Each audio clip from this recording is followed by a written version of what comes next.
Hi students, today I am going to make the video on one of the very important topic in electrochemistry, which is nothing but electrochemical series. And this particular series is the driving force for the overall electrochemistry. That is, if you understand this particular electrochemical series, then it is very easy to understand all the topics which are a part of electrochemistry.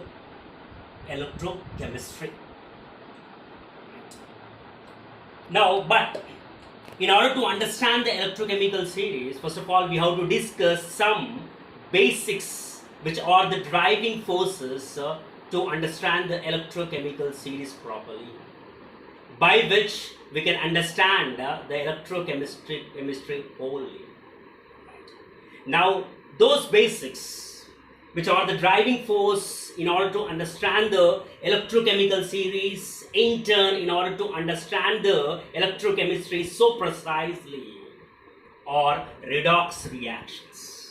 So we have to discuss something about redox reactions.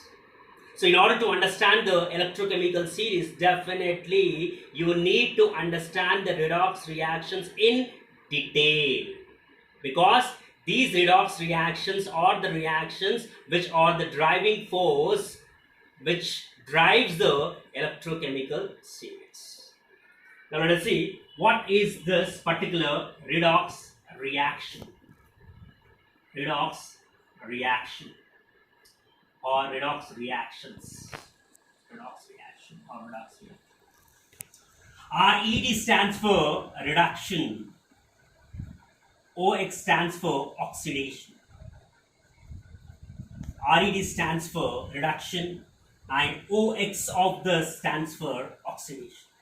So based upon the name, it is amply clear that this is the chemical reaction in which reduction and oxidation takes place simultaneously and spontaneously.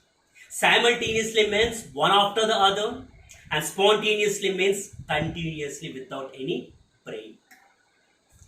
Now, as this particular chemical reaction is the combination of oxidation and reduction reaction, we have to know what exactly is oxidation and what exactly is reduction.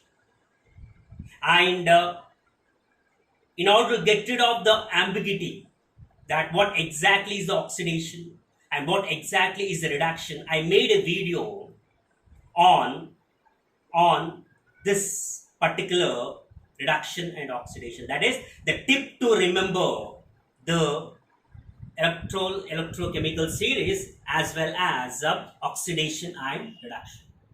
So if there is any ambiguity in this video, please do watch that video. It gives a clear-cut information about what exactly is the oxidation and what exactly is the reduction process. So, what is oxidation? Oxidation is nothing but it is the reaction in which loss of electrons takes place. And reduction is the reaction in which gain of electron takes place. Oxidation is the chemical reaction in which loss of electron takes place. Reduction is the chemical reaction in which gain of electron takes place. And when both these reaction occurs in the chemical reaction, then that particular reaction is nothing but a reduction reaction, that is a redox reaction, simultaneously as well as spontaneously. Right. Reduction and oxidation. Now, do remember that what we are saying that oxidation is the chemical reaction in which loss of electrons takes place, and on the other hand, reduction is the chemical reaction in which gain of electrons takes place. Now, I would like to emphasize this particular point that the number of electrons lost during the oxidation reaction is exactly equals to number of electrons gained during the reduction reaction. It follows the first law of thermodynamics. According to first law of thermodynamics, energy neither be created nor be destroyed. In the similar fashion, electrons neither be created nor be destroyed. The number of electrons lost during the oxidation will be exactly equal to number of electrons gained during the reduction. That is, whatever the substance which is losing the electrons, those many electrons are gained by another substance which is a part of that particular redox reaction. To exemplify, let us consider the most familiar electrodes, the most familiar redox reaction which is a part of Daniell cell. So, we know what are the electrodes which are a part of the Daniell cell. The two electrodes are present in the Daniell cell. The one is zinc and copper. Zinc and copper. And student, do remember that while writing the redox reaction, definitely you have to mention the physical state of each and every reactant and product which is a part of the redox reaction. Keep this particular point in your mind.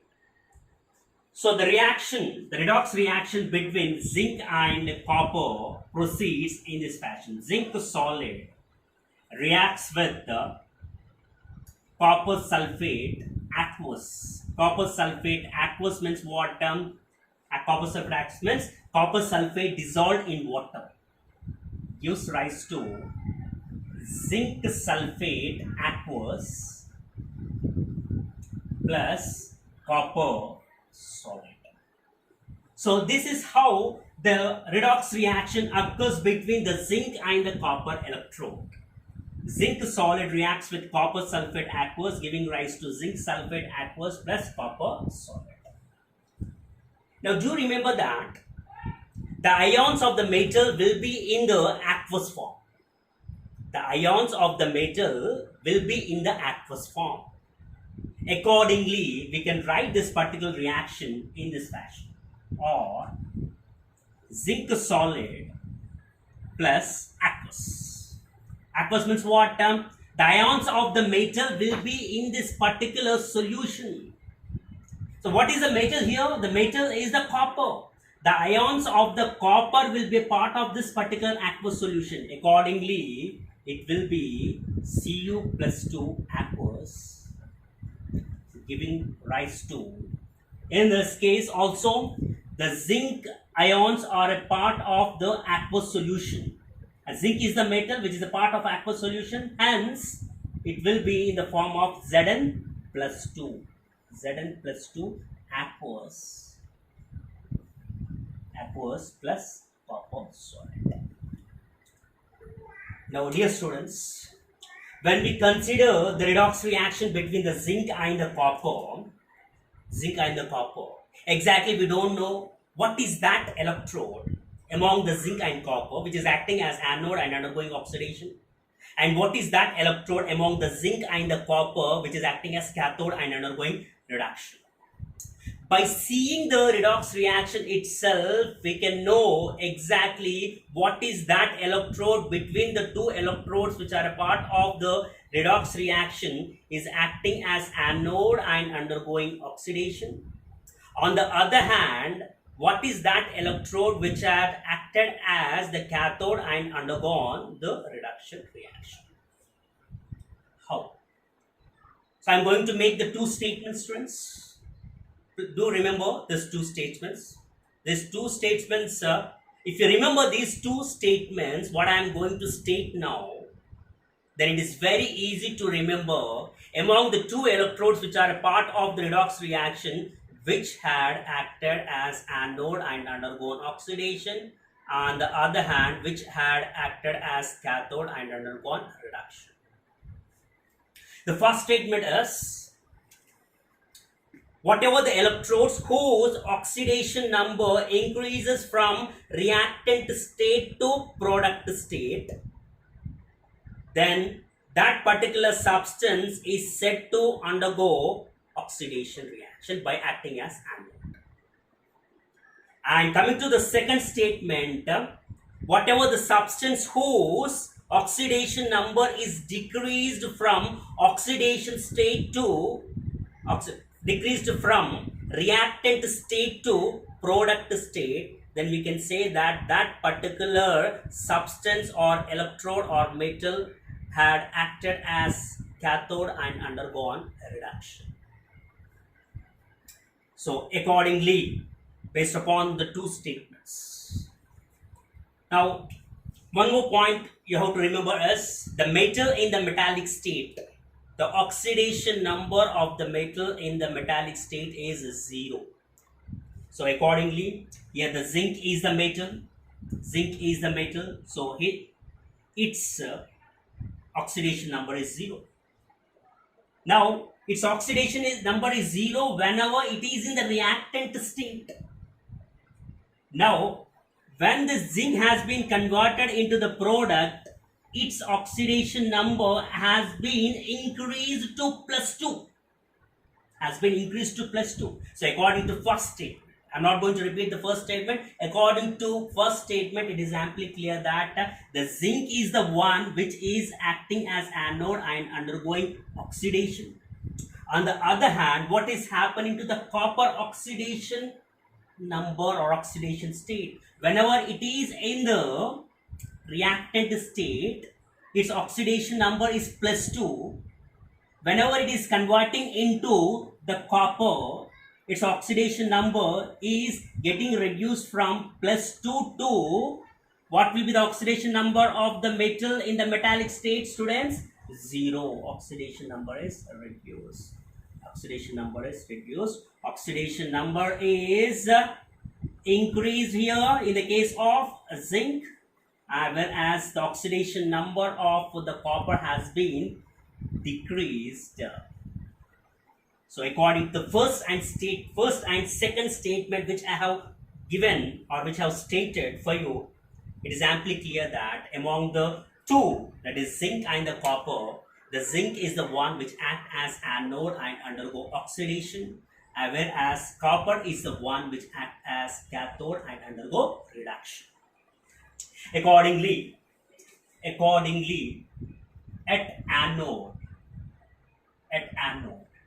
so among the zinc and copper which is acting as anode and undergoing oxidation, students, zinc act as anode and undergo oxidation and produces Zn+2 ions and loses the 2 electrons. So definitely you have to mention the physical state of each and every reactant and product while writing the either reduction or oxidation by combining redox reaction. So solid acts. At cathode, what happens, students? The copper is the one which gains how many electrons? So definitely it gains the 2 electrons only. Why 2 electrons? Already I have discussed with you that the number of electrons lost during the oxidation is exactly equals to number of electrons gained during the reduction reaction. Now, how many number of electrons have been lost during the oxidation? 2 electrons. So as the number of electrons lost during the oxidation is equal to number of electrons gained during the reduction, accordingly Cu+2 ions gains the 2 electrons which have been lost by the zinc upon oxidation and get reduced to copper solid. Now, this is the oxidation reaction, friends, because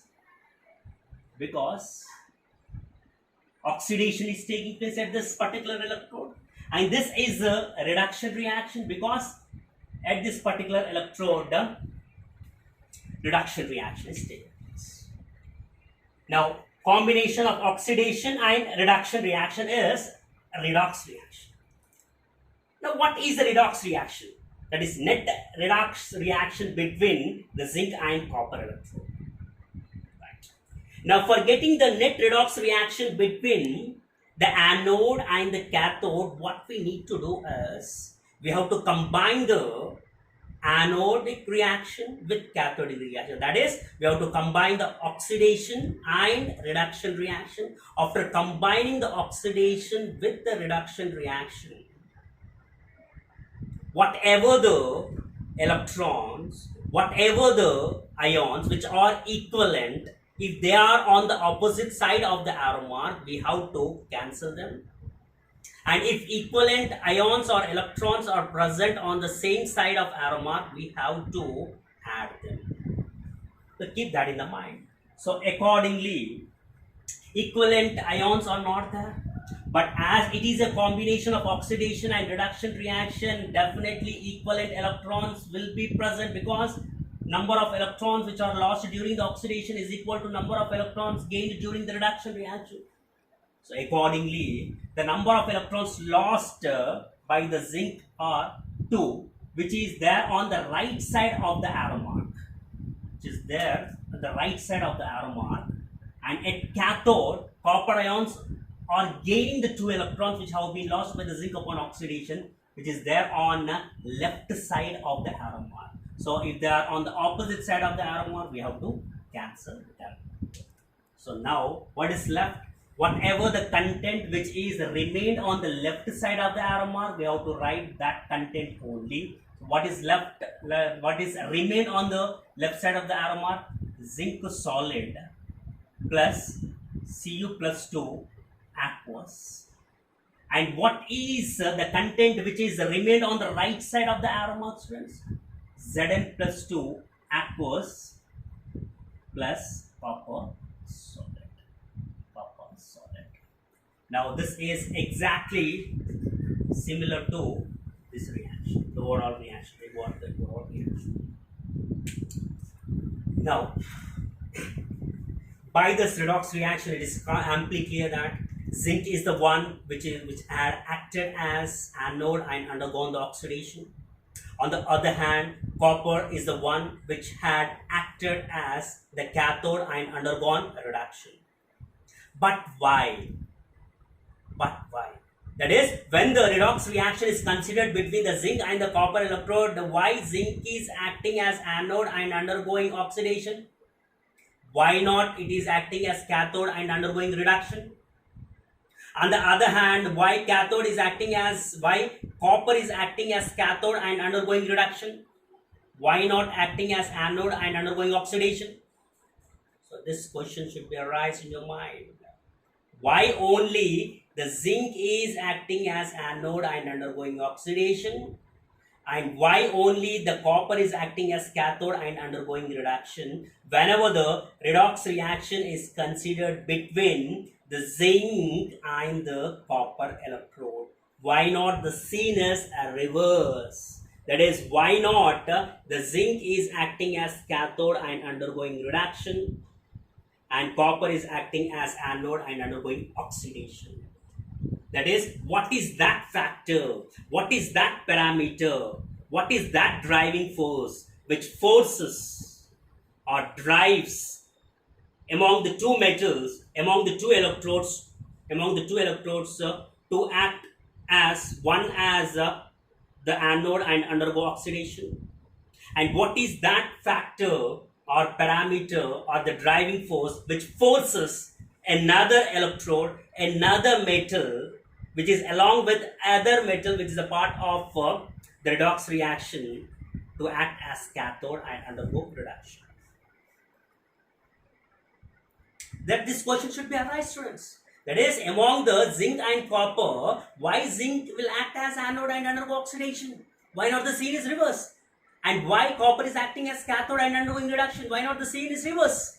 What is that factor? What is that parameter? What is that driving force which decides the nature of the electrode, which decides the nature of the metal? That is the one which forces one of the electrode to act as anode and undergo oxidation. That is the one which forces the other electrode or other metal to act as cathode and undergo reduction. So what is that driving force? What is that factor? What is that parameter which is the one which is forcing among the two to act as anode and undergo oxidation, and another one to act as cathode and undergo reduction? I'm going to explain in the next video. So thanks for watching. I hope you understood this. So don't miss the next video, because these are the very basics to understand the electrochemical series. After this, I will discuss what is that factor by which the nature of metal is totally different when compared to the other one. Thank you. Thanks for watching.